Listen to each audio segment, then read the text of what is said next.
ଇ power booster ଚ୍ୟାନେଲରେ ସ୍ୱାଗତ। ଆପଣଙ୍କୁ ଅନୁରୋଧ କରୁଛୁ ଯେ ଏହି ଭିଡ଼ିଓକୁ ଦେଖିବା ପୂର୍ବରୁ ଏହାର ପୂର୍ବବର୍ତ୍ତୀ ସମସ୍ତ ଭିଡ଼ିଓକୁ ଦେଖନ୍ତୁ।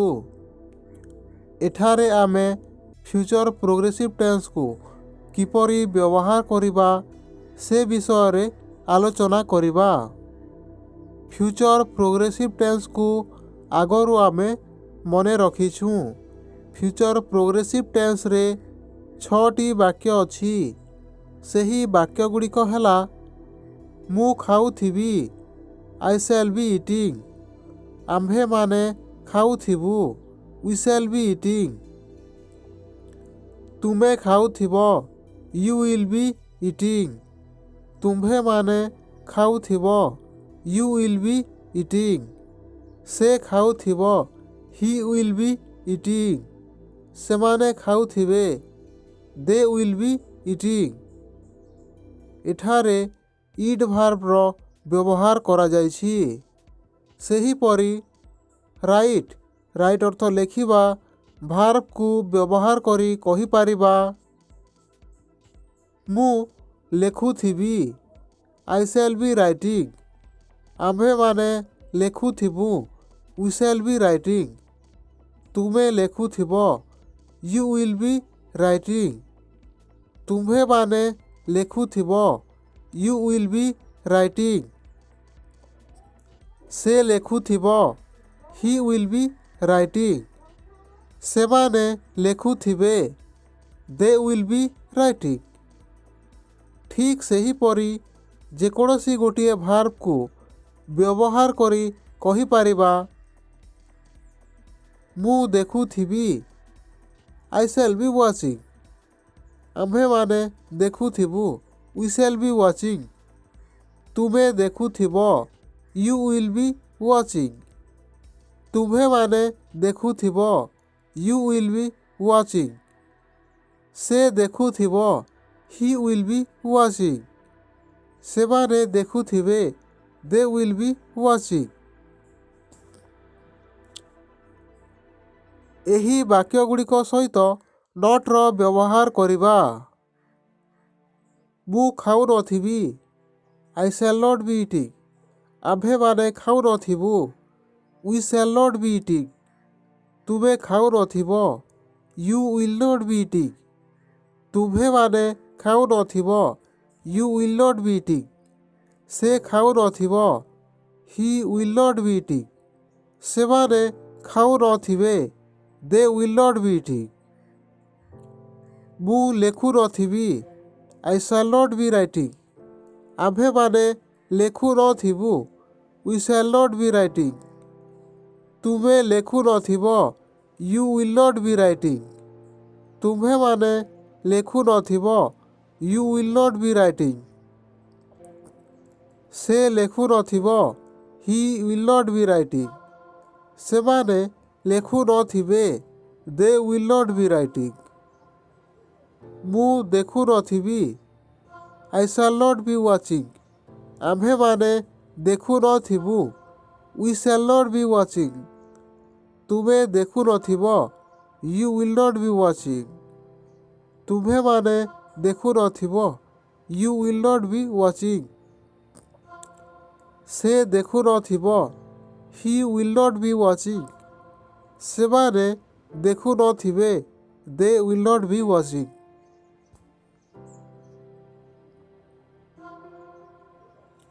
ଏହି ବାକ୍ୟଗୁଡ଼ିକୁ ପ୍ରଶ୍ନବାଚକ ବାକ୍ୟରେ ପରିଣତ କରିବା। ପ୍ରଶ୍ନବାଚକ ବାକ୍ୟରେ ଶ୍ୟାଲ୍ ଏବଂ ୱିଲ୍କୁ ପ୍ରଥମେ ବ୍ୟବହାର କରିବା। ମୁଁ ଖାଉଥିବି କି, ଶ୍ୟାଲ୍ ଆଇ ବି ଇଟିଂ। ଆମ୍ଭେମାନେ ଖାଉଥିବୁ କି, ଶ୍ୟାଲ୍ ୱି ବି ଇଟିଂ। ତୁମେ ଖାଉଥିବ କି, ୱିଲ୍ ୟୁ ବି ଇଟିଂ। ତୁମ୍ଭେମାନେ ଖାଉଥିବ କି, ୱିଲ୍ ୟୁ ବି ଇଟିଂ। ସେ ଖାଉଥିବ କି, ୱିଲ୍ ହି ବି ଇଟିଂ। ସେମାନେ ଖାଉଥିବେ କି, ୱିଲ୍ ଦେ ବି ଇଟିଂ। ମୁଁ ଲେଖୁଥିବି କି, ଶ୍ୟାଲ୍ ଆଇ ବି ରାଇଟିଂ। ଆମ୍ଭେମାନେ ଲେଖୁଥିବୁ କି, ଶ୍ୟାଲ୍ ୱି ବି ରାଇଟିଂ। ତୁମେ ଲେଖୁଥିବ କି? Will you be writing? ତୁମ୍ଭେମାନେ ଲେଖୁଥିବ କି? Will you be writing? ସେ ଲେଖୁଥିବ କି? Will he be writing? ସେମାନେ ଲେଖୁଥିବେ କି? Will they be writing? ମୁଁ ଦେଖୁଥିବି କି? Shall I be watching? ଆମ୍ଭେମାନେ ଦେଖୁଥିବୁ କି? Shall we be watching? ତୁମେ ଦେଖୁଥିବ କି? Will you be watching? ତୁମ୍ଭେମାନେ ଦେଖୁଥିବ କି? Will you be watching? ସେ ଦେଖୁଥିବ କି? Will he be watching? ସେମାନେ ଦେଖୁଥିବେ କି? Will they be watching? ଏହି ପ୍ରଶ୍ନବାଚକ ବାକ୍ୟଗୁଡ଼ିକ ସହିତ ନଟ୍ର ବ୍ୟବହାର କରିବା। ମୁଁ ଖାଉନଥିବି କି? Shall I not be eating? ଆମ୍ଭେମାନେ ଖାଉନଥିବୁ କି? Shall we not be eating? ତୁମେ ଖାଉନଥିବ କି? Will you not be eating? ତୁମ୍ଭେମାନେ ଖାଉନଥିବ କି? Will you not be eating? ସେ ଖାଉନଥିବ କି? Will he not be eating? ସେମାନେ ଖାଉନଥିବେ କି? Will they not be eating? ମୁଁ ଲେଖୁନଥିବି କି? Shall I not be writing? ଆମ୍ଭେମାନେ ଲେଖୁନଥିବୁ କି? Shall we not be writing? ତୁମେ ଲେଖୁନଥିବ କି? Will you not be writing? ତୁମ୍ଭେମାନେ ଲେଖୁନଥିବ କି? Will you not be writing? ସେ ଲେଖୁନଥିବ କି? Will he not be writing? ସେମାନେ ଲେଖୁନଥିବେ କି?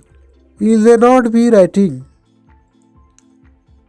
ମୁଁ ଦେଖୁନଥିବି କି? Shall I not be watching? ଆମ୍ଭେମାନେ ଦେଖୁନଥିବୁ କି? Shall we not be watching? ତୁମେ ଦେଖୁନଥିବ କି? Will you not be watching? ତୁମ୍ଭେମାନେ ଦେଖୁନଥିବ କି? Will you not be watching? ସେ ଦେଖୁନଥିବ କି? Will he not be watching? ସେମାନେ ଦେଖୁନଥିବେ କି? Will they not be watching? ତୁମ ପାଇଁ କାମ। ଏଠାରେ ଦିଆଯାଇଥିବା ବାକ୍ୟଗୁଡ଼ିକୁ ଇଂରାଜୀରେ କହିବାକୁ ଚେଷ୍ଟା କରନ୍ତୁ।